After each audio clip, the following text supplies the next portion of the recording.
in heaven, so let the people on earth praise and worship him. And just as announcements and pronouncements are made in heaven, those same messages will be delivered on the earth. So this being the foundation. So this year on Yom Kippur, so the Lord called me.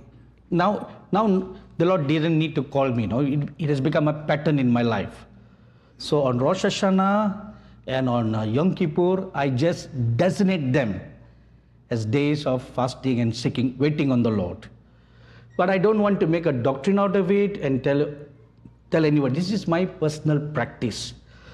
So on the 28th of September, that was the day of Yom Kippur, the morning of Yom Kippur. So as usual, at 9 in the morning, I knelt down to pray. And as I knelt down, my spiritual eyes were opened. And I looked into heaven. I saw a group of angels and saints of God. They were going somewhere. So I was wondering, where is everyone going to? And they all seem in a hurry to go. And as I was looking, one among the many angels turned and looked at me, and he said, "Come and join us." So I asked them, "Where are you all going?" He said, "Come quickly," which means don't ask questions, just come. So the next moment I was translated and I joined the angels, and they said, "Come, let's go quickly." And we came to the throne room, not the throne room, but another place where all the people in heaven gather before the Lord Jesus Christ. So it was like a large square, like a meeting area, and there was a huge group, mostly saints in heaven, angels of God, and there was some people from the earth who were invited there. So when I reached there, so let's suppose, to just give you an idea, let's suppose the size of the gathering hall is about the size of this church. So I came and stood right at the back. They all are saints and I'm just a commoner. Isn't it? Right, yeah, I'm a commoner, So I always feel a little bit shy and a little bit, I don't even say a little bit, too much, unqualified to stand in that holy gathering. So I stood right at the back. And one great saint from the Bible days, he turned and he looked. He said, he called me by my first name. He said, where is he? So someone pointed out, there he's right at the back. He said, bring him to the front. So I was brought to the front and I saw Neville Johnson standing there. So he stood there. I have seen him many times, in the spiritual realm, in the heavenly places. And he stood there in the front, and as soon as he saw me, Sadhu, like he normally does. That has not changed. That style and his mannerism of calling me, so Sadhu, come and stand here. So I stood between Neville Johnson and the other biblical saint. And so I asked the biblical saint, who was like a special watcher over my life, why are we here? So he told me, today the Lord is going to make a very important announcement. That is why we all are gathered here. And that is the reason why you have been brought here. Because your job is going to bring this message to the world. So that's why you are here. So then the Lord began to speak.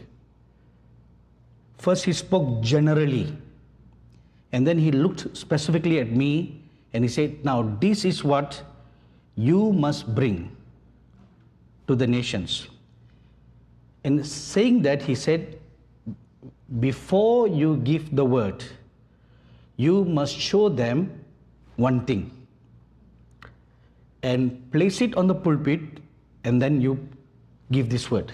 So that's what I'm going to do now. I've never done anything like this in my entire life. So this will be a first.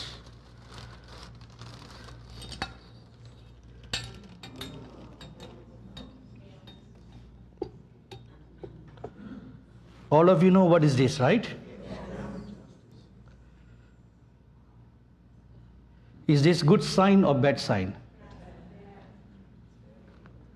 Okay, now I deliver to you the word of the Lord, verbatim.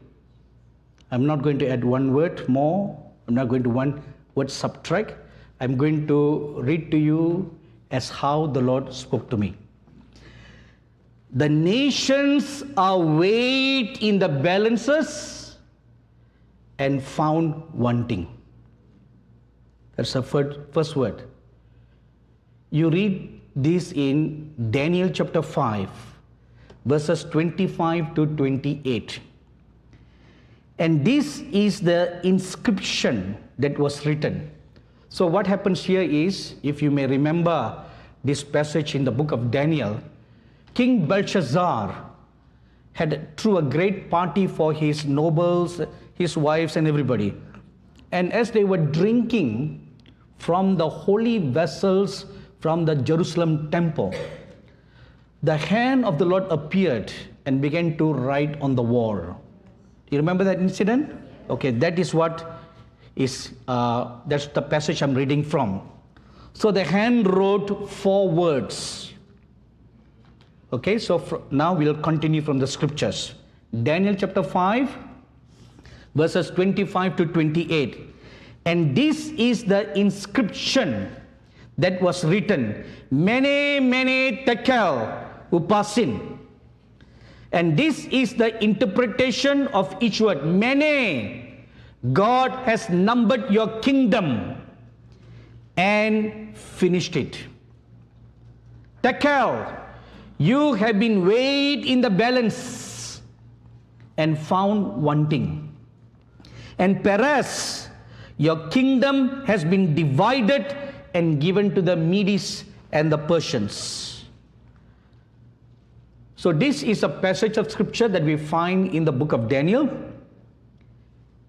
And the word of the Lord that he first spoke is, the nations are weighed in the balance and they are found wanting, meaning lacking. They are lacking. On one side is the righteous standard of God. On the other side is the standards that are practiced in the nation. The heart and the soul of the nation. How does it stand? So they are put on one side and God's holy standard on one side, and then to see which goes higher, which goes lesser, or they stay balanced, equal. So the standards of the nations are equal to the standards of God. And the Lord Jesus continued to say, my Father's hour of judgment is coming. Who will bear? It will be fire and brimstone. Now the word fire and brimstone was first mentioned in Genesis chapter 19 verse 24, where we read that God rained down fire and brimstone upon Sodom and Gomorrah. And many theologians and many people, even Christians, used to discount that aspect of the incident in the Bible, saying it's just a fairy tale, or like Sodom and Gomorrah did not really exist. You know, it's just a figmentation of a man's imagination. If that was so, we read in Luke chapter 17 verse 29 that the Lord Jesus Christ quotes the very incident that took place in Sodom and Gomorrah, and he says, just like it rains fire and brimstone upon Sodom and Gomorrah, so shall it be like in the last days. And to prove that Sodom and Gomorrah really existed, you know, another word for homosexuals is sodomy, right? It is still used today, sodomy. So where did that word sodomy come from? Sodom and Gomorrah. So that again proves the biblical incident is true. And again we read in Psalms chapter 11 verse 6, upon the wicked he will rain coals, fire and brimstone, and a burning wind shall be the portion of their cup. That's witness number 2. And witness number 3, Revelation chapter 14 verses 9 to 10. Those who worship the beast and his image and receive the mark of the beast shall be tormented with fire and brimstone. Revelation chapter 14 verses 9 to 10. So now we have 3 scriptural proofs that the raining down of fire and brimstone is real. It's real. So how can fire and brimstone come all the way from heaven, wherever heaven is, third heaven, above the skies? How can they come down and kill someone? We can ask this question like that, you know. Have you heard of meteor showers? They are destructive, right? And when a meteor comes, it doesn't come just like broken up planetary rocks. It carries fire. And when it falls down, it brings great destruction. Fire, brimstone. And history tells us, have you heard of this city called Pompeii? Yes. Now, history tells us the whole city of Pompeii was destroyed by fire and brimstone. And where did the fire and brimstone come from? A volcano. A volcano exploded with such a force that debris, rocks, fire, sulfur shot up 5 miles in the sky, and then it dropped down. So when it comes dropping down to a commoner standing on the ground, what will it look like? Fire coming from heaven, right? See, if you look at all the judgments ever recorded in the Holy Scriptures, God has used nature. He has used nature to go and execute his vengeance and his judgments. Because such things don't originate in heaven. Heaven is a beautiful, wonderful place.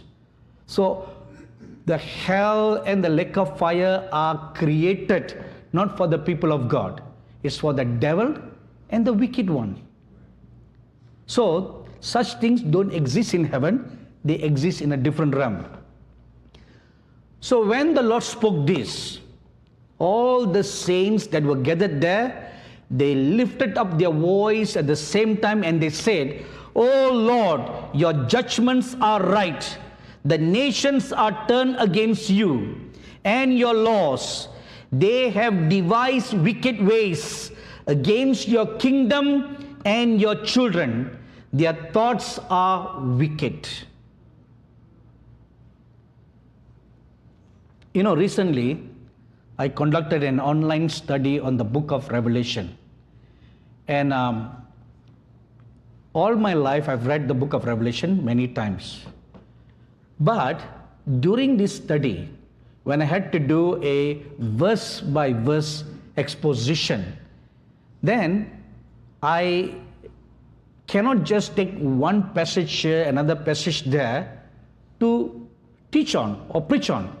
So during this detailed verse-by-verse study, I was amazed at the many times how absolutely righteous God's judgments are. And you'll read in the book of Revelation that the 24 elders and the 4 living creatures will quite often prostrate and fall down on their faces and say similarly, "Oh Lord God, righteous are your judgments." Which means God cannot be faulted for whatever judgments He releases on the earth. For the people on the earth truly deserve the judgments that are given to them. That is the reason why before God pronounces judgments upon the earth, He first reads out the sins of the nations. They are all laid out before all the angels, before all the saints in heaven, before all the creatures, the sons of God in heaven. They are all told what is happening on the earth. See, on a technical side, when a person dies and then they go to heaven, every memory of earth is erased from their minds. So it doesn't stay there. You know, I'm sure you have heard of the sea of glass, right? It is not really glass. It is a sea, like a large swimming pool. So let's suppose, I'll just demonstrate like this, okay? Now let's suppose this center section here is where the sea of glass is. And this is where a person enters in. Let's suppose a soul, after death they enter into heaven. Let's say they come through that doorway. I can tell you in exact detail because I once saw my own associate when he died, how he was received into heaven. So they enter into heaven, and then before they can proceed anywhere, even coming before the Lord Jesus, the Lord sits on His throne, and the books are open to judge a person. Whether this person qualifies to enter into the inner places of heaven. So, when the Lord told His angel, "Let the books be opened," and I saw my associate standing there, no? And the face of the Lord, there was no smile. He was so serene. You don't even know what's going to happen next. You know, expressionless. You wouldn't know whether He's going to say, "Get lost to hell," or "Well done, good and faithful servant." You don't know. Even I was standing there and was wondering what's going to happen next.